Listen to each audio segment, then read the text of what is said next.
Greetings, true believers, and welcome to episode 79 of the Pull List Podcast, a bi-weekly show about comics, pop culture, and faith. My name is Chris Poirier, and with me on this incredibly long and interesting journey, as always, is the one, the only, Red Hood. Welcome, Red Hood. Oh, no, sorry. Sorry, I saw Red Hood in your thing there, and I was confused. But hi, Hector, how's it going? You will see Red Hood everywhere I am, because... So that's how we definitively know that you're not Red Hood, right? Sure. Because you're both in the same room at the same time. I think I own more Red Hood things than anything else at this point. Maybe not Batman, because I still got a ton of Batman. But I think Red Hood and Krillin are my two biggest property purchases. Yeah, that seems right. And that checks out. If people have listened to us for longer than a minute, they probably know that this is true.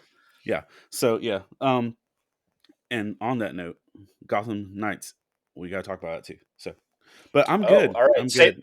Save that for the podcast. We'll talk. Yeah, we should talk about that. I haven't had a chance to look at it yet, so we'll talk about that here in a few minutes. I can mail it to you. Ooh, yeah. If you've cranked through it, then maybe. I've cranked through it like that Soldier Boy. Oh, Soldier Boy, kill him. Oh no! So the comics, they're just all the comic stuff is it's too fast, it's too furious. So strap yourselves in, prepare yourselves, for we've got Comic Sign. That sounds that's a little too panicked, because I had like tornado warnings today, and you're like all like yeah, no, but it is kind of panicky though, you know. It's how the movies. Yeah, the movie sign comes at you fast, and you've got to be ready. So Comic Sign is probably just as chaotic. So yeah, this is the Pull List Podcast, man. Better put the word out. Get ready for the nerd out. Better put specs on. Better bring next song. I cut handsome checks for my expansion sets. They call me Obi-Wan. Act like you know me, son. On today's episode of the Pull List, we do have a wonderful show for you. Even if it seems like we're totally discombobulated, we actually have a process we follow. We're going to hit the latest news that you need to know. We're going to go over our poll recommendations for the last 2 weeks or 3 weeks or 4 weeks, depending how far behind Hector and I actually are. 3 weeks for me. There you go. Our fave new number ones and so much more. This is the Pull List Podcast. Neon glow. Well, maybe kick some of our news off telling me about Gotham Knights. So for folks that probably are, well, you're either aware or you're not, but Gotham Knights is a video game. And what, we knew about this game for what, like 2 years? Mm-hmm. Was this an E3 thing that like we saw and then it was like, yeah, we got to work on this, so forget that you heard us say anything. And the buzz initially got a pilot greenlit for a TV series, right. But the TV series had nothing to do other than the name, and it would have been garbage. And I'm so glad it got canceled. No show for you. No show. But no. So Gotham Knights, even though it has a strong Arkham flavor, is not connected to the Arkham series. And it's the same publisher, right? I don't even think so. Oh, okay. Because the combat style was the main thing I was curious about. It had not so much. Boo. Now it is hold your horses there, Chieftain. So it has not anything specifically to do with the Arkham series, but it also gives you the exact same setup. Okay. Because the game starts out with Batman's dead, Arkham's destroyed. Right. And the four of you are left to save Gotham. Now, instead on a scale of broody, how broody is it? Well, it really depends on who you're playing with, and I didn't play with anybody but Red Hood so far. I was shocked. Everyone raised their hand. I had a friend who played through with Tim, and he's like, yeah, Tim's voicing his insecurities and his super logic and stuff, and Jason's just like, F your mother. It's just like gonna let my guns do the talking. Now, on this note, but like as opposed to Batman dying at the end of Arkham Knight, you actually see Batman die like for real in a very well done cutscene at the beginning. Oh dang. Um, Ra's al Ghul shows up in the cave and proceeds to have a knockdown drag out with Bruce that ends with both of them dead. Okay, I'm okay with that. And so you set up with your new Bat Squad in a the Penn Station ish tower above the train station as your new Bat Cave. And you jump right into the last case that Batman was working on, which was Kurt Langstrom, and it leads to it leads to the Court of Owls. It leads to the League of Shadows.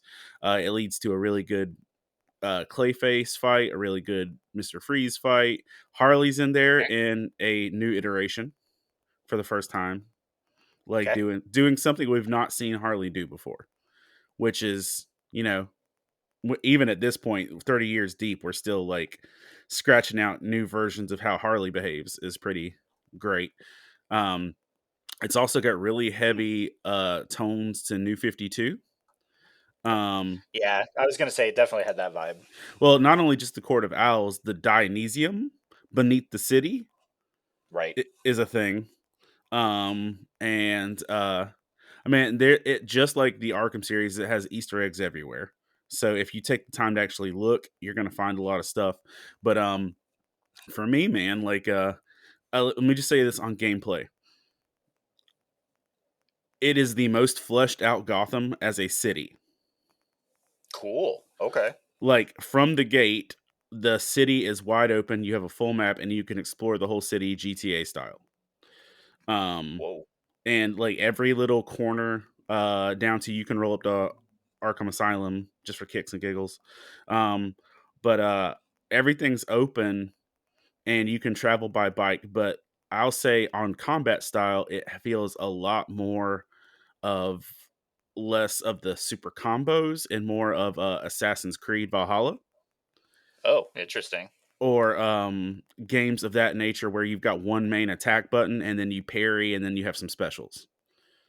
Okay. So like you're basically X mashing the whole time, and then you'll dodge and throw some other stuff into it. It does also have the Assassin's Creed vibe of you're improving your skill set through the whole thing. And armor pairs up. It has the Destiny Assassin's Creed vibe of like your different armor pieces level you up each time. And so like there was one point I got an outfit I really liked, and so I stopped upgrading my armor. Right. And I'm like, why am I dying? And I was like, oh, I'm on level 13 armor on level 26 fights. So You're like, but I look so dope. I did look so dope. On that note, the cool thing is no matter what armor you have a transmog that can just let you wear the costume you want. Okay. Now, I didn't use that because like I felt like that was cheating. But overall, man, now I'll say this. If you're expecting an Arkham game and Arkham mechanics, you will be frustrated. Um, if you want to play a storyline game where you actually get to play with Nightwing, Red Hood, Tim Drake, or Batgirl, you're gonna have a ball. And I am here for Bat Family. I am here for Jason Todd, and in that, I had a blast. Is every Muggle off the street going to be satisfied? No. Is it revolutionary in gameplay? No. Is it pretty? Now, I'll say this, dude. One of the coolest things that I thought was a neat feature is you can see in the windows of every building. Like, Oh wow. like when you go by a window, it's slightly blurry, but each room's different. So Huh. you can literally see something on somebody's TV. You can see paintings. You can see people having dinner. Like, and I was just like, that's just a weird thing to be like zip lining past somebody's window. Be like, what? Yeah. Wait. What? Yeah. I was like, oh, I want to watch that. And just like, but no, Yeah. it's just there's just small details. Um, you get some really good Alfred encouragement. Everything's reactions, and each fight you fight is different based on who you're playing with in terms of responses and how it plays out. Um, but they're like, so the Jason version in this is that, you know, he got Lazarus back, he came back homicidal, and he's been rehabilitated, but he still struggles being like Killy Killy. Um, Right. and dude, there's like little moments where you can choose to just flesh out each character's story. And there's a moment where they're all making dinner together, and Jason tries to leave, and they like force him to stay and make dinner with them, and Mhm. actually bond as a family. And I Aw, mean, there's just sweet stuff. It sweet. it's I enjoyed it, but like I just wanted to have a game where I got to be Red Hood for 20 hours and pistol whipping Clayface to death. It's what's up. Huh. um, Well, it, well, it, it, it that one was close to the title of the episode, but it's early. um, pistol whipping Clayface. yeah. Um, so yeah. All right. Gotham Knights, a impromptu video game Well, review by it's the one, the it's only the best Hector. comic book video game we've had in forever. That yeah, that sounds about right. Because I mean, the Avengers game was hot garbage, Yeah, that one hurt. and I don't know of another really good comic book game of late. Guardians. Oh yeah, Guardians was a masterpiece, and we were on break when it came out, Yeah. or when I played it. Yeah, Guardians was chef's kiss. That was gold. Um, it's not as good as Guardians, but it's good. Well, there you go. Now you have it all broken down. Yeah. Uh, awesome. Thanks, man. So let's see. Let's talk about some other stuffs. I've got some strange. It's strange. It's not strange, but so AMC, as in The Walking Dead, all that other stuff. Television, right? AMC. They have a publishing arm. So, yep, yep. I'm gonna let that settle in. And most specifically, that publishing arm is actually beginning to focus on comics. So continue to give that look, because those of you that are listening to us, Hector looks confused. And um, By the way, Hector looks confused in high def now. yes, it's because pretty. So because I bought a camera, so I didn't look like that I was being filmed on a speak and spell. So so yes, AMC's publishing division has pulled together. Now, granted, all the way back to 2015, they were rumoring these things, and I guess I just fell asleep on that one. But two of their first projects are kind of coming to light. Actually, three projects. We're linking it, but it's crazy the people that they're putting together. So apparently, a book idea that came together in 2015: Parisian White, Kelly Sue DeConnick, and Bill Sienkiewicz. So what? um, it sounded like you were just ordering soup at a Polish restaurant. I don't know what you just said. you, you know his work if you saw it, Okay. because it's very kind of surreal. That's what he does. Um, and everybody doesn't know how to say his name, and I probably didn't say it right either. But there you go. So that project's finally coming together, and it doesn't look like it has a date quite associated with it, but we know that it actually exists. But what's even cooler is they have another project, and they're like, "Hey, look at this," and the primary writer on this project is Kirk Hammett. Not Kirk Cameron. No, Okay. as in Metallica. There you go.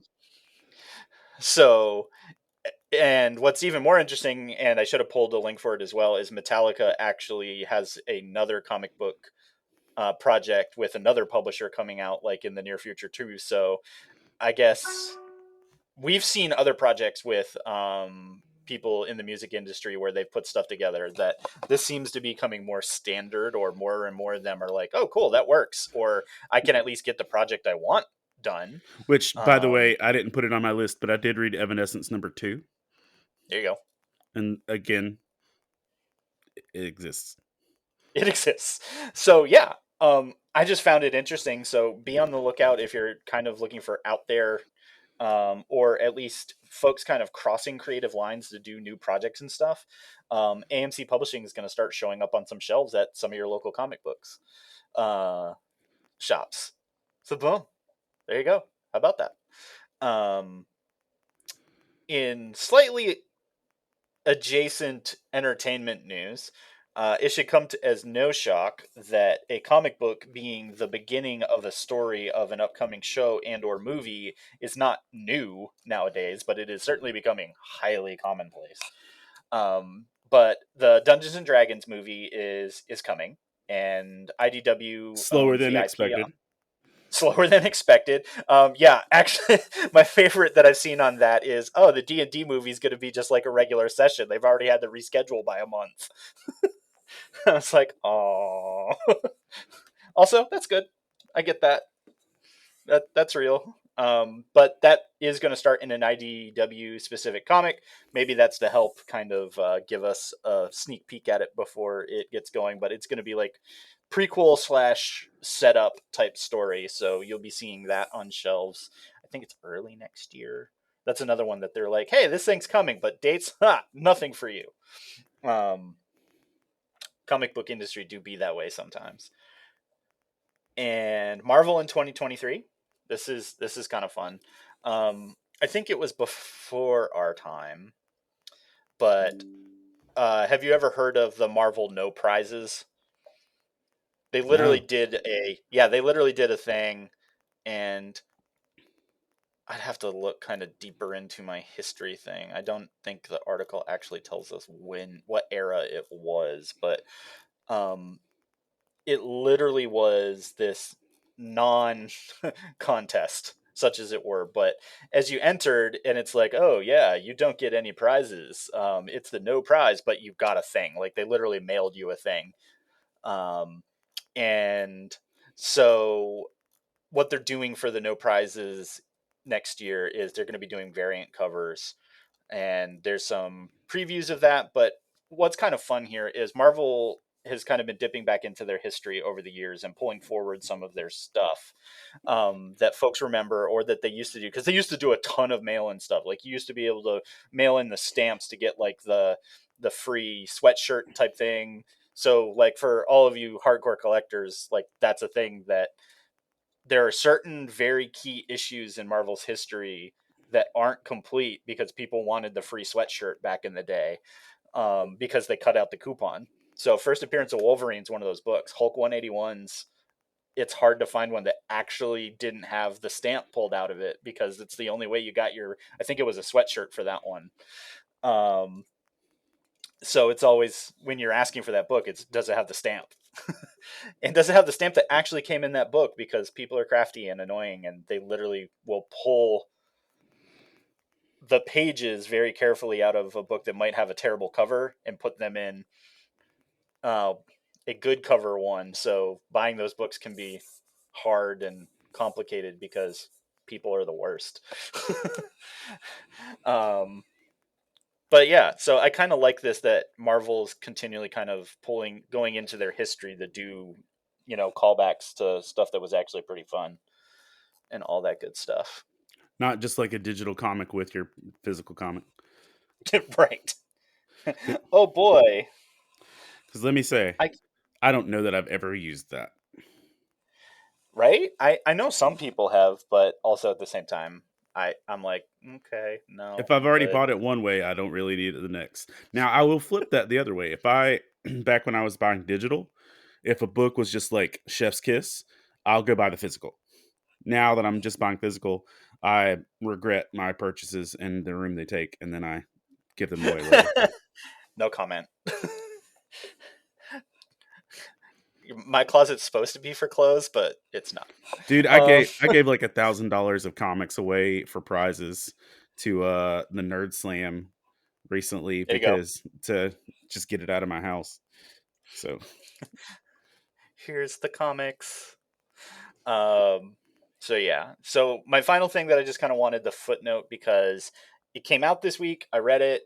It didn't quite make my list, but the news of it is, you've probably seen on the shelf the DC Comics new Golden Age series. yeah. It came out this week. Uh-huh. And it is another one of Jeff Johns writing a thing that he clearly just wants to write, projects, which if you love DC Comics and you love Jeff Johns, then it's probably a wonderful thing for you. Um, I it's I'm just say this. I think letting Jeff Johns mess with TV screwed him up as a comic book writer. That may be fair. Um, I hadn't quite thought about it in that order, but that's a really good point. Um, but if you want to dive kind of into DC Comics, like deep history of like where JLA, JSA type folks came from and all that, then it's at least an interesting journey. It's a wild journey across this whole dark crisis and infinite suches and everything that's going on. So I just wanted to kind of note it for people that are at least somewhat interested, because you get an original versions of a lot of these characters, future generations versions of these characters. So also that whole, hey, is future state a thing but not a thing? Yeah, there you go. Um, uh, but the other thing is, if you've also been tracking kind of the major events over the last few years, there were Doomsday Clock references in there, and I was like, oh, so you're actually acknowledging that that thing happened. um, it's, yeah, to Hector's head nod that those of you listening can't see it. I just wanted to footnote it for y'all because it's interesting to go back to Golden Age era stuff, really old stuff, and at least take a look. And they're doing some weird things. So DC Comics New Golden Age, it actually came out this past week once you hear this, but there will be more books coming from it. So if you're trying to keep up on the DC events, it looks like it's going to be relevant to Dark Crisis and Infinite Stuffs or whatever they're calling it. Um, Let me So just there you say, Dark Crisis wasn't relevant to Dark Crisis. go. No, this is why we can't have nice things. Um, and also, like, have we already mentioned James Gunn taking over? We mentioned that last time, right? Yeah, we did that last time. Yep. Okay, but a follow up on that, James Gunn has like they're now that he's in the helm, they were hitting him up for release the Ayer cut Right, for right, the, right. and he's like, hey guys, we're moving forward, so we hope you join us on this journey of all the stuff that's coming up, but we're not going backwards. Peace out. Deuces. Deuces. Yep. So, yeah, good times. That's what you need to know. That's our bi weekly look at the industry and delivering your inside knowledge. As always, you can join in on the conversation with Hector and I and all of your nerdy friends over on the Love Thy Nerd Discord or on the Love Thy Nerd Facebook community. We're going to miss stuff. We're going I to talk about cool stuff, but tell us I'm what you liked, what you hated, what you missed. I'm Hector's going con- to tell me what I missed right now. I'm considering getting on Discord. Just saying. Welcome to the future. The future is now. Yes, I'm considering it. I don't know, but He's still updating his Zune playlist, so this checks out. I am actually.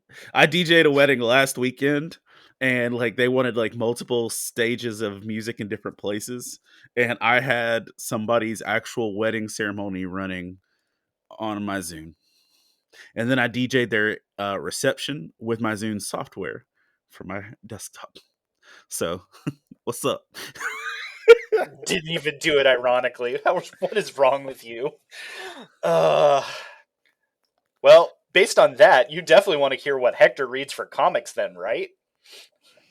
All right, Right? Hector. No, Tell no. tell us what you read this week. Wow us with your prowess. Ooh, I like that. Yes, That sounds you're like, welcome. dude. That Comic sounds like book prowess. some Scott Pilgrim stuff. Like You now have to fight the next comic book boss. you just challenged me to a comic book battle. Um, I will say this. I never expected this book to be good. Um, I never That's not expected that. fair. I liked it when it started. No. Just on the sales pitch, I did not expect this to be good. Okay, that's fair. You're Yeah, telling going back on that, yeah. you're telling me an elderly Catwoman story is going to be one of my favorite books, and I'm just like, And it came out just after an elderly Catwoman story ended. well, no, they ran across each other. Yeah, no, they I guess they overlapped in the first couple months. Because let me tell you, Batman and Catwoman, elderly Catwoman story, did not flap my cape. This Catwoman Lonely City Yeah. was a flipping masterpiece. When it comes through the whole thing, but you've got a Catwoman, who was accused of Bruce's murder, goes to jail, serves 10 years, comes out. She's got arthritis. Um, now, Uh, Gotham has fallen to super militant crap, not like fear state level or anything, but just enough to be annoying. You've got hipster kids on TikTok making ironic superhero clothing lines done well. Like everything these kids wore, I would buy. Um, and okay, then that one is closer to the title of this episode. what? TikTok ironic superhero clothing lines. um that's a mouthful. But like there's just so much good stuff, and you've got Catwoman mentoring the Riddler's uh teenage kid. You've got washed up Croc that is just, you know, bitter at life and struggling for redemption. You've got, and I'm not going to say this because I automatically had a crush on her or anything like that, but you've got a plus size Poison Ivy, um who is like vibrant and happy and joyous, and like just seeing a happy Poison Ivy who's confident is so much of a refreshing change from like Plant Daria. um and so, which, who is Lake Bell? Like, I know she voices Poison Ivy in uh the Harley cartoon, but she was also just in Black Panther 2. And I don't know, No, like, I saw it in the credits. I'm like, wait, who's Ivy? Um, so I need to look that up. There's just a search for you kids. But I'll say this: this is a 4-issue book, start to finish. It ended well, and for me, y'all, that's gold, because so many of these books that I'll spend my time and money on get like a quarter of the way through or halfway through, and then just nosedive. I've yeah, I was actually thinking that a lot of my pulls lately and stuff that I bring here for us to talk about haven't included numbers past like 5 lately. And most of the time, like this week, straight up, spoilers, all my books are number ones. Oops, all I number ones. Yep. Um, like Moon Knight came out this week. Eh. A bunch of other books that I pitched in number ones came out this week, and dang it, The Nice House on the Lake, number 11. there you go. Now, was it still good? Sure. Is it the top of my list? No. Um, this ended well, and much like our Christian life, that's what's important. Aw. Reference. Ready? Ja. Jesus stiff arm. Hector do be pastoring sometimes. I do be Oh pastoring no. sometimes. It's a thing. This is good. That's all I can say. Like, it's a 4-issue story. It's beautifully written. The art's gorgeous. It's not going to leave you boring. You're not going to guess all the points of the story, because literally, I didn't know where it was heading, and I was happy where it ended. So that alone is worth the price of admission for me. Let's see. Doodaloo. There's also a lot of books that were just enjoyable. So I read 3 weeks worth of books in one, close to one sitting, and yeah. Now, this is one I was 100% sure was not going to be on my pulls. Batman versus Robin number 3. And I think And here we are. yeah, and I think between Todd and some other folks on the LTN comments, I'm pretty sure I'm gonna have to go back and read World's Finest now. Um, Oh, don't but make me read World's Finest, even if that's I what am a I fan. said. That's what I said. I don't wanna. Um, I don't wanna, and you can't make me, but apparently you can. So The people have spoken. they have, and our people speak wisdom, usually, and Sometimes. so this has been that whole thing. Remember, if you have followed a few episodes back, um, this was the air quotes return of Alfred, Uh, and but like we all knew, like I think even in that first thing, I'm like, this ain't right, and it wasn't, and that kind of all plays out in this one, but you've got this episode specifically is Batman going to an island to take on the characters of Gotham Knights. So Batman has to go to an island and fight Batgirl, Tim, Nightwing, and Red Hood. Because like Damien, they're all under like demonic possession. Okay, sure. But like faint demonic possession. Where they are, as they're fighting, they're spewing out everything they've held back emotionally. And the stuff, this is like it's like all four of them are in therapy and having breakthroughs while they're beating Bruce in the face. Oof. And like literally, and so Bruce knows they're under an influence, but he's literally getting caught off guard. He's like, "Oh gosh, did I do that?" and, and so he's having, and and here's the thing, y'all. On this one specifically, it addresses stuff that comic readers should have picked up on for years, and I don't think I've ever seen verbalized or vocalized in print before. And how the Bat family is treated, and how they're brought up, and how they are used. There's stuff that's addressed with the four main kids that I don't think gets brought up anywhere else, and that's dope. You get to see why Damien's involved in this, and you see Damien fighting back. You get some introduction to some other mystical characters, stuff like that.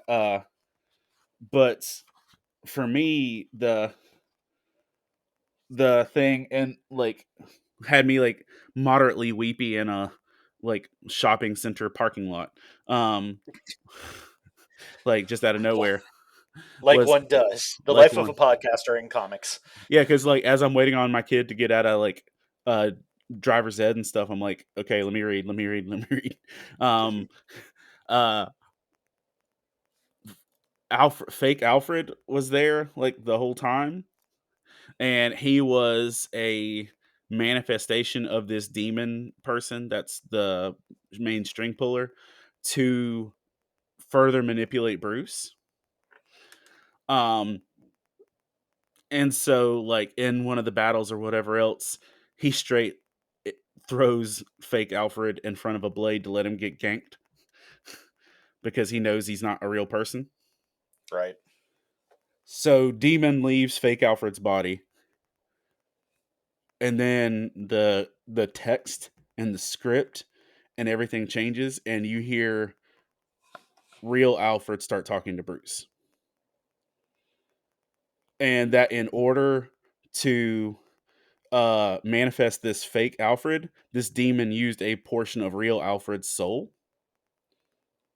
And he has about a minute before that part of him dissipates. So Bruce gets a like 1 minute after the fact conversation with real Alfred. And Yee. and the stuff that pops up in that 1 minute of real Alfred speaking life into always traumatic Bruce is like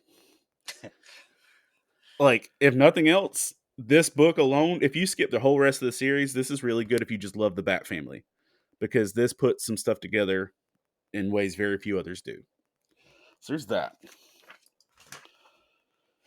Doodle-oodle-oo. She-Hulk #7. I've been off and on the She-Hulk thing, and I know that it's kind of funny that the whole series ran its course during like 5 or 6 issues of this book. But I'll say this, and there's not like a ton of detail to really sales pitch this on. This is, to me, 90s She-Hulk at her best. With the art, with the flirtiness, with the style, with the like, I'll say this, and our boy Rico, his color palette is always fantastic. But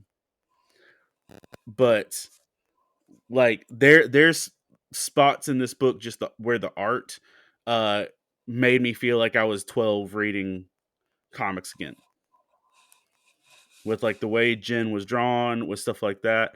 And But on the fun legal side, there's a Doom bot who is seeking legal representation because um, he's being someone thinks he's actually Doom, and so they're trying to hold this like reformed Doombot accountable for Doom's crimes, and he's in trouble because part of his programming he has to say that he is Doom, even though he's not. And Right.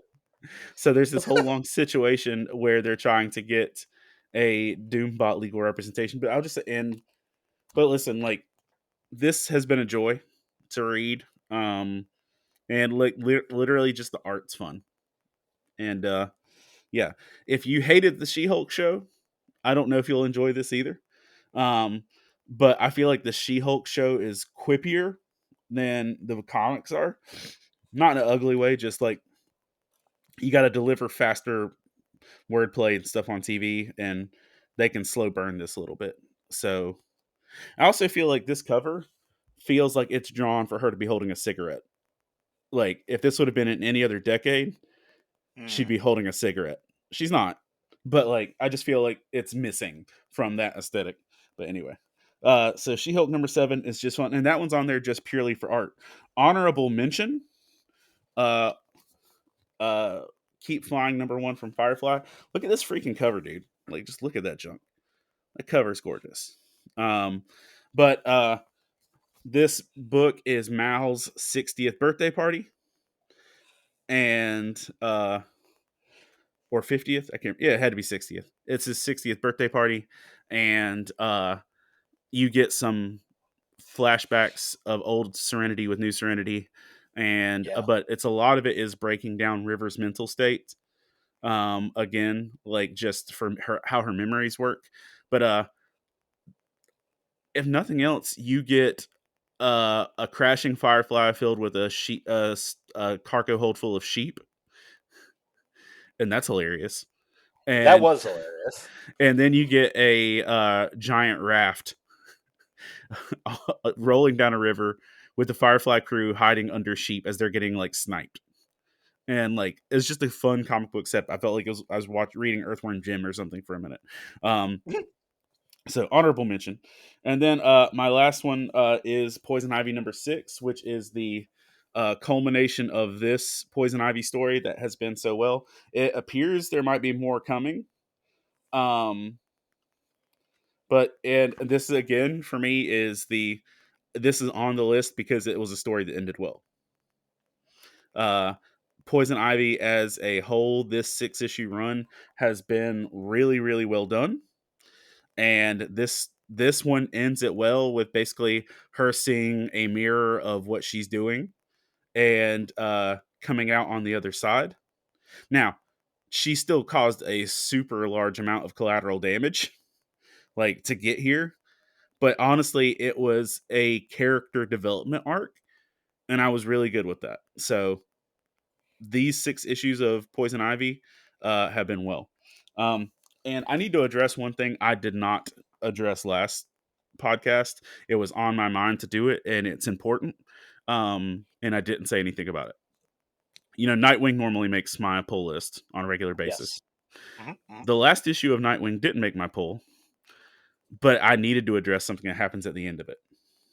Uh, so they just finished up their major storyline of the first, what would make the first 2 trades, like Leaping into the Light and then Heartless, were the 2 main arcs. Those 2 arcs were wonderful. The end of the last issue of Nightwing, which there might be another issue out by the time this comes out. The end of the last issue of Nightwing has they're hiding out somewhere, Barbara and Nightwing, and guess who shows up at the door? No guess. I need a guess from you, Chris. I need an audible guess, sir. Because they're chilling and everything. And if you really want to break it, I'd say you go full Joker. Because we've done this before. Bigger break. Hmm. Like this was like I don't this was a break where I don't even know if I want to pick this book back up. And you know how much I've loved this. Oh, dang.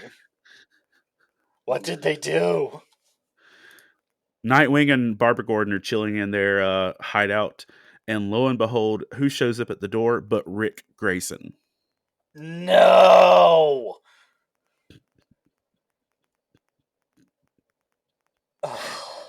With his shaved head, his bullet wound on the side of his head that looks like a Batman symbol, and driving a cab. I don't know what in the Dark Crisis is happening. And I know I'll pick up the next issue just to find out, but they literally just gave us the best 2 runs of Nightwing in probably my adult life. And then they bring Rick Grayson into it, and I'm just angry. I'm just like, I was like, I worked really hard to get away from you. Blink, blink. Why are you here? Why? And so that's a thing. Sometimes I wonder if editorial rooms are literally like, folks, this was really good stuff. What you got for me? And they're like, yo, are you sitting down? I got to that page and I threw the book. Because, like, I'm sure, like, a bunch of them are like, it's going to be Rick Grayson. He's going to be looking at himself, but as Rick, without a K. And everyone in the room stops. Go on. Said literally no one in that room, yet here we are. And so I so meant to say that last week, and I got off this call with you, and I was just like, Pauls, I didn't say anything about Rick. So that happened. They forgot about Rick without a K. They forgot about Rick. Nowadays, everybody wants to. Yep, there we are. Great, wonderful. Well, all right. What'd you That read, happened. Chris? Yeah, great, fine, wonderful. Well, I mentioned earlier I read a bunch of stuff that I used to say was good. Hopefully, some of those bounce back. I also just say here, we've also not uttered Batman really since Zdarsky took over. That he is, for me, he is not having the same magic on Batman as he has with Daredevil. Oh no, not at all. So I want them to get through this failsafe arc to something else, so I can find out whether it's just this is broken, or I don't know. So yeah. Anyway, what I did read. So I'm gonna give you 2 really quick hits because, like I said, oops, they're all number ones. Because they're crazy, and then I'll talk about the 2 that are probably more grounded in reality. And one of them was a straight up steal from Hector, so he gets to be broody about it. So first of all, from Image, did you see Ninja Funk numero uno? No. Yes, so Ninja Funk. It's a MacBook. And so Which, by the way, I stopped looking really hard at my shelves this week because I had 3 weeks worth of books and my price range went like out of where I'm comfortable with. So I just stopped looking. Yeah, that's fair. So Ninja Funk, beautiful, crazy pulpy. It's future cyberpunk slash ninja Ronin type story that is just beyond the pale broken in how insane it is. It is a mature book. It's weird. So I'm here for it in all of its weirdness. And I don't even know how to really quantify some of that weirdness. So if all of the random words that I just said in the previous sentence, ninja, Ronin, cyberpunk, pulp, like that's your search bar for either music or creative, then this is your space. Because I'm not 100% sure what's going on in the book, but it looks really cool. It definitely nails that ninja cyberpunk aesthetic, but it is just super weird. Like there are things going on in it that I'm like, I think this is a joke, but I'm waiting for the punchline. So Or we've had steampunk and we've had cyberpunk. Chris yeah, Poirier today on episode 79 of the Poleless podcast. Let me yeah. ask you, what is the next iteration of punk? What will it be? Huh. And we go on. She's, yeah, I broke Chris. Yes. you broke the podcast. Um, write in and tell us what the next punk is, fam. Samurai Punk. I mean, That's technically what this is. it is, but a lot of people argue that's cyberpunk. But if you do it like in the old style, then it's its own thing. Okay. Yeah. Anyway, back to the podcast. So yeah, Ninja Funk number 1. Then I want to double check. I'm pretty sure this was another Image book. My other one is, yeah, it was Image. So Image has been cranking out a bunch of number 1s lately, which is how they money make. To see what the next big thing is. But I read Two Graves. I don't know if that made your random pile of things that you read either, but I've this is never even another, seen it.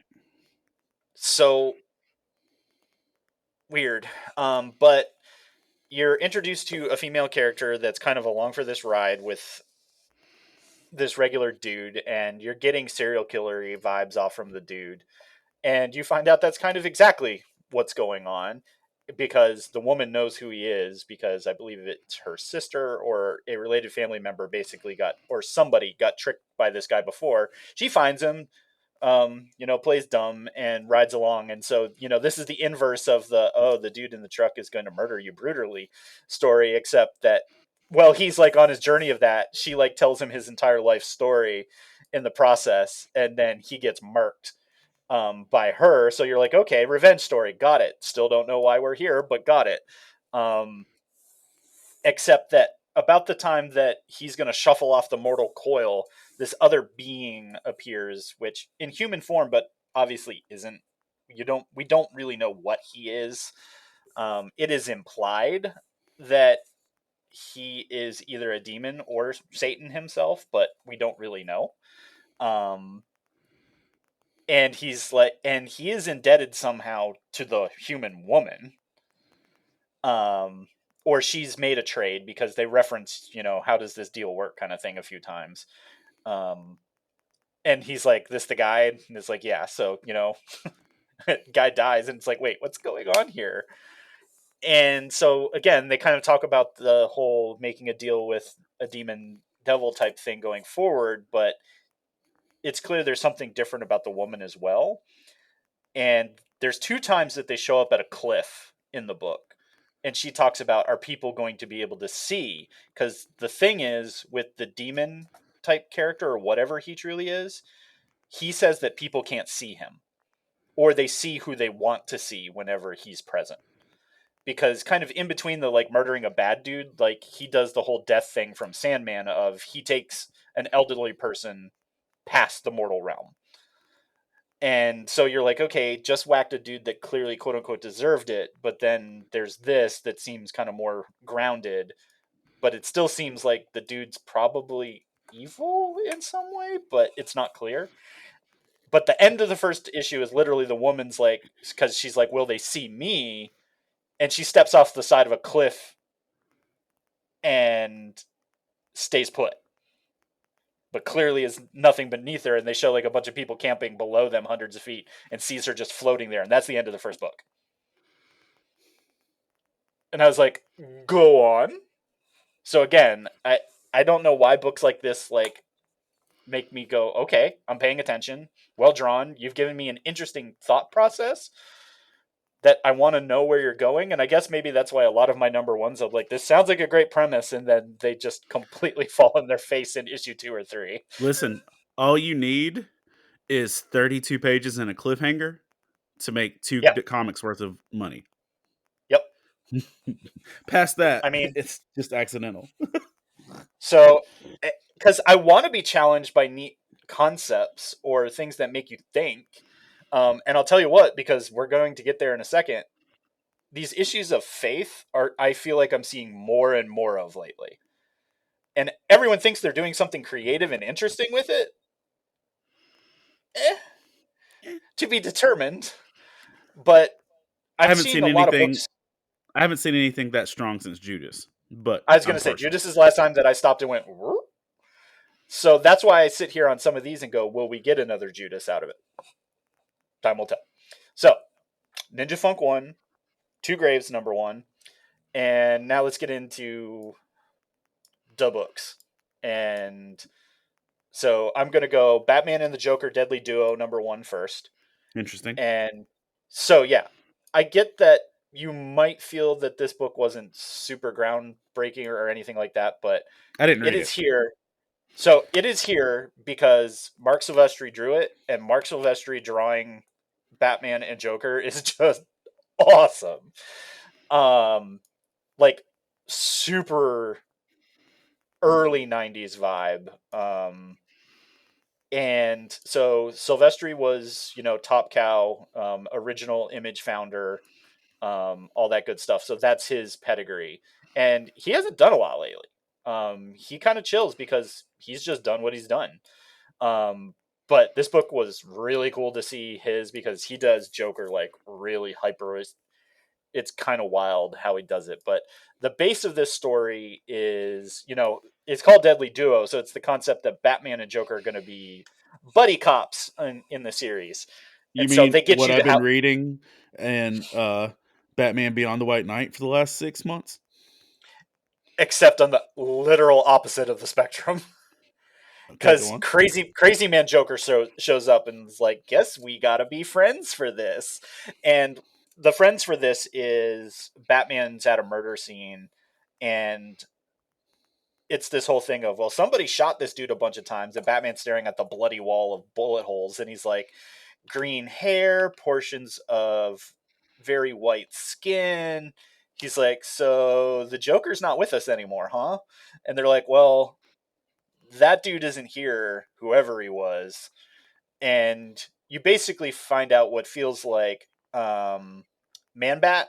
Um, you see a piece that kind of looks like him early, and then you see these really weird, clearly Joker clones that are like Man Bat slash other things. And of course, Man Bat's whole thing is the genetic mutation and everything of self to become a thing. Uh, So the Which Joker basically shows up and is like, "The rumors of my death are greatly exaggerated." And he goes, "But whatever the crap these things are, not okay." on that note too, back with Gotham Knights saying it was very New 52, we get a small army of man bats. I had a feeling that's kind of where you were going on that one. Yep. But yeah, Man-Bat, Langstrom, and all that really loves him some genetic mutation. So that's kind of the setup. Is you've got basically super Man-Bat Jokers, and Joker's like, "That's not cool, bro." He's like, "So let's team up, and we can beat." He goes, "We could be the deadly duo." And he's like, "We got this, fam." And it's going to be completely broken and very 90s, but the setup and the art makes it worth the journey for me. So sorry, not sorry. So if you're all about that vibe, that's a vibe. And then finally, where Hector and I fully agreed for the week, Fantastic Four number 1, which is like what, the 5th Fantastic Four number 1 in like the last 3 months. Now I got Sorry, Todd. I don't care, but just be thankful I'm saying something nice about the Fantastic Four right now because I want to like the first family of Marvel. I want to. They are usually delightful. And I got this book for Todd, and I got a variant cover because I was gonna have like my daughter like do it because my daughter does art now, and I was gonna have her do a cover for it and just send it to Todd. And I only read it out of kicks and giggles, and I was like, "Oh, this was super dope." right. So it's Ben and his wife, which I'm glad that we revisit the fact that Ben's been married happily for a while now, and that like him and Alicia have like always been fun characters side by side, and their relationship has always been fun. But this was like a really fun reminder with a mystery slash Fantastic Four problem to solve, right? Um, so they are traveling and they end up in this town that literally by all accounts isn't supposed to exist, but it does. And you kind of get this time loop vibe at the very beginning. Like you're going to read the first 3 pages and go, did they make a mistake here? I um, Yes, and that's the like right. literally the first 3 pages is just Yeah, it's literally the same page like 3 times in a row, and then it breaks the cycle. And like I turned the first 2 pages and went, no, this has got to be a time loop thing. Like even before I got into it, I was like, Nah, there's not an extra page here. Though there could be. That happens, and that's the put the comic book back down. It just became worth a lot of money. Um, I had that thought too. I was like, oh man, did I get a number one that's misprinted? right? Dollars. Yes. Cheating. um, so no. Um, but you basically find out that there's a time loop story for this town that's been in a loop since 1947, and they basically help usher the town into its final rest and survivorship. And it's really and Ben deals with people being like, "You're a gigantic rock monster, not a hero," and that I mean that's the constant thing for the Thing and Ben. Um, and so there were delightful feels in that um, that they had a mystery and they solved it in a single comic. And but it does appear that it connects to the overarching story that's going on, that Rich Reed made an oopsie um, back in New York. That yeah, Now, science go bad. Science go bad sometimes, fam. just for the question, like the oopsie that is like mentioned at the end, is that an existing thing, or are we getting introduced to that? I don't know because of the multiple number Todd, ones. Yeah, Todd, if you can page, hear page, us, page Todd. communicate with us. Let's go. um, that I'm not sure if that's a new setup or Is if that that right? is a continuation. Um, so that makes us, both good and bad comic book people right now. But this is me saying, well, then you should have been better for the last 3 months. No, no, no, no. I, um, I really like. I'm just guessing here, but I really feel like this is a new setup, and that's a I really think good. so. I think that's a good way to do a new setup. Yeah, when there's a crater in the middle of New York City because the Fantastic Four made an oops. Um, I like the Fantastic Four when they're vulnerable, and that's what their story's always kind of been that way, right? Is that they have to battle with we got these powers and we didn't want them either, but here we are, kind of trying to make the best of things. So Um, I watched Black Panther 2 last night, and like my only mental track as I was watching through this is that now that Namor is Latino, mm. like I just pictured him like being saucy with Sue, like mi amor, and I'm like, and I'm waiting for that. I'm waiting for that. I'm waiting for sassy Latino Namor to be like Caramia and all up on Sue Storm. I'm waiting for that in my soul. Can't wait for it. I don't even know who Sue Storm is yet, but I'm waiting for the MCU Namor to be all flirty with like Sue Storm. It's gonna be wonderful. Yeah, that checks out. Because Either people love it or hate it. I'm sorry, that checks out. he literally has a line, and it's not a knock or anything like that. That his name is Namor because it means no love. Oh no! All right, well, spoilers, not spoilers, I guess. All right. All right, Hector, we got to close this one out. So, what was your actual number one after I stole Fantastic Four number one from you? Yes, once again, Chris stole Fantastic Four number one. Um, so, and forgive me if it's inappropriate. Um, but Quick Stops number one from Oh, Kevin Smith. Now, if for those of you nerds and muggles as well who might not be aware of this, back before Kevin Smith was everybody's favorite everything for everything, uh, he cared about his own properties more than the studios did. yeah. And so he would write full graphic novels to tie in different movies. So there's a really rare book out there, and I've got an autographed copy by Jason Mewes, which is fun. Nerd.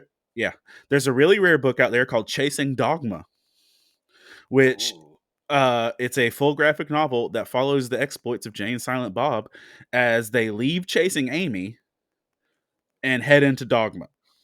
Oh no. So it's them leaving the events of Chasing Amy and then heading into the events of Dogma.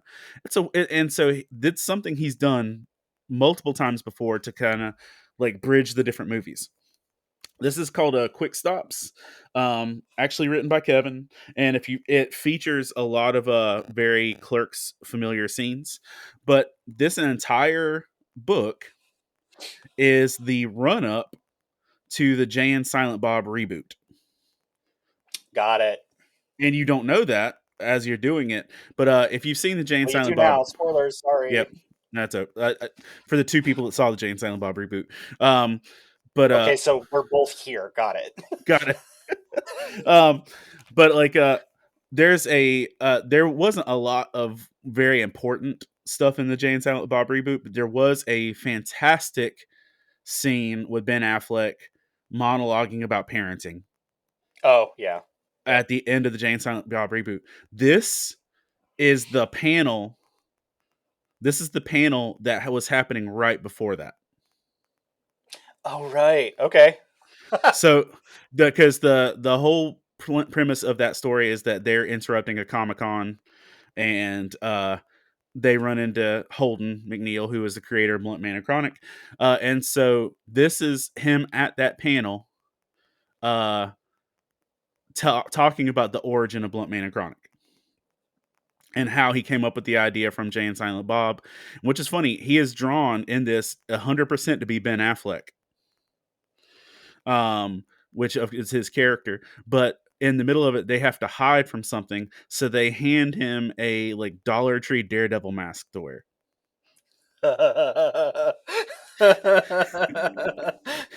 Yes.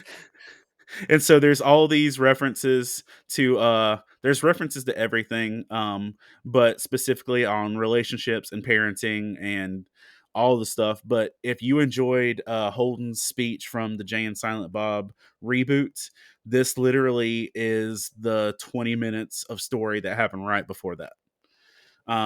But you get him telling a version of how he met them. And what's really great, there's a lot of big nods to comic fans in this, that uh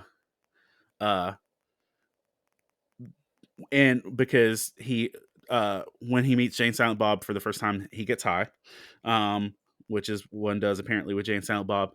But That checks out. Yep. what he sees is them leading him through an adventure of the Dark Knight Returns. So the whole mud pit thing, like with the mutants, they have all of that with Blunt Man and Chronic and Mark Hamill's character, which I'll refrain from saying on air. Um, Reference. reference. And so that, and but yeah, that's the thing. It's a big nod to that. That's about it. Okay, I'm good. Good. Yep. So, my number one. So I mentioned that faith seems to be like a thing lately. And I didn't get this book simply because it was titled Gospel, but because half of the comic book world was like, this is the book you were supposed to read this week, if not a majority of it. So I picked up Gospel number one, and yeah, brain. So the backdrop of this, and like reading the first page, you know how maybe you don't know this. A lot of people, the first page in a comic book, actually behind the cover, sometimes has a paragraph to a full page explaining what you are about to read or what you just previously did not read, so that you can continue to actually carry on with the story. There's a page of text setting up this story. It's not a paragraph, it's almost the full page. And basically, you learn that the backdrop of this particular story is the Christian Reformation. So we're going, well, it predates a little bit. So it's like late 1400s into early 1500s.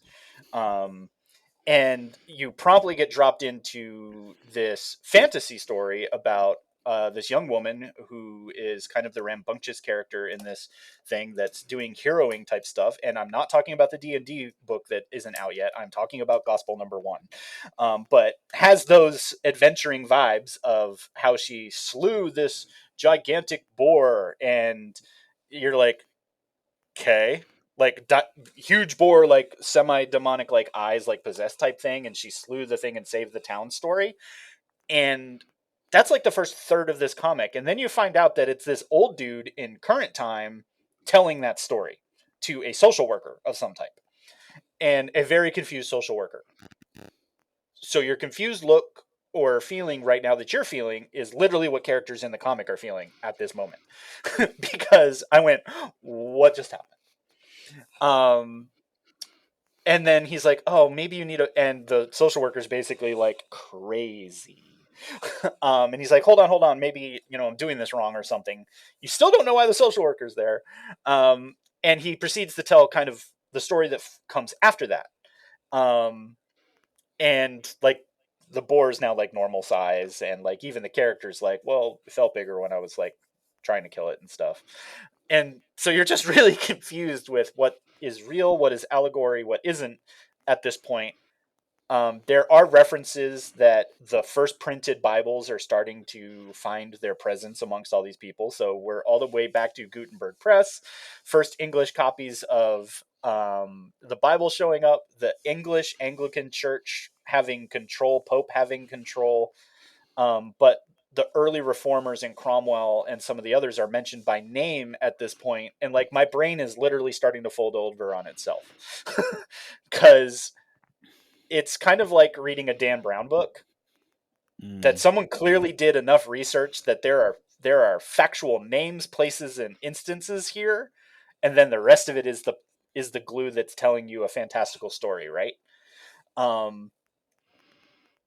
And it just kind of ends going into the next thing of he's telling another story to this social worker, which we still don't have a lot of context for, but a devil character shows up in town.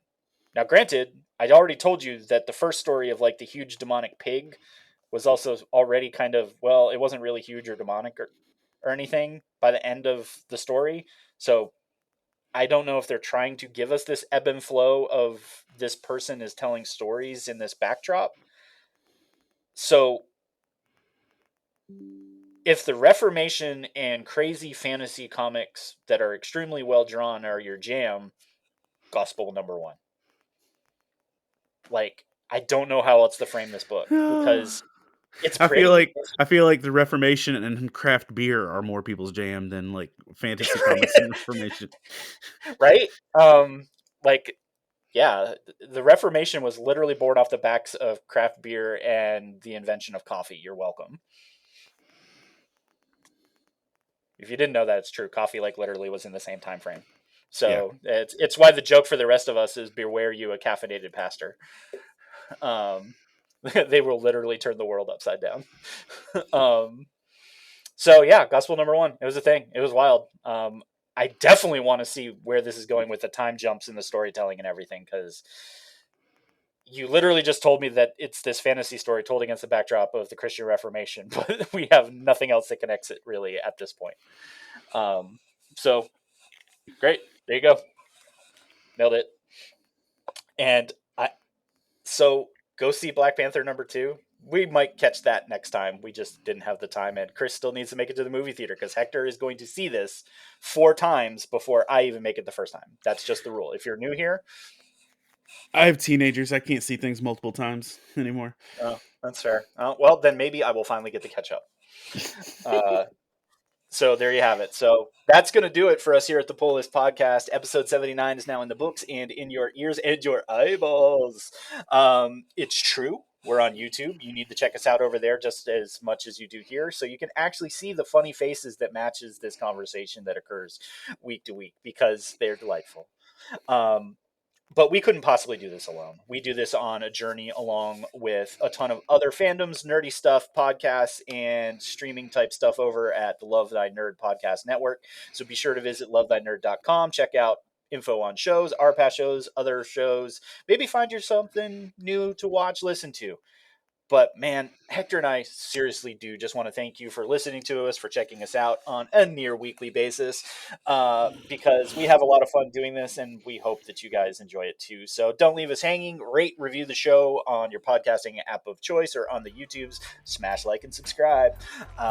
We're on the iTunes, Spotify, Stitcher Radio, so many other things. So, check it out. Leave some love. We hope to keep doing this for y'all. So thanks for listening. And remember, kids, read more comics. I'm gonna take all 7 continents as a game of risk.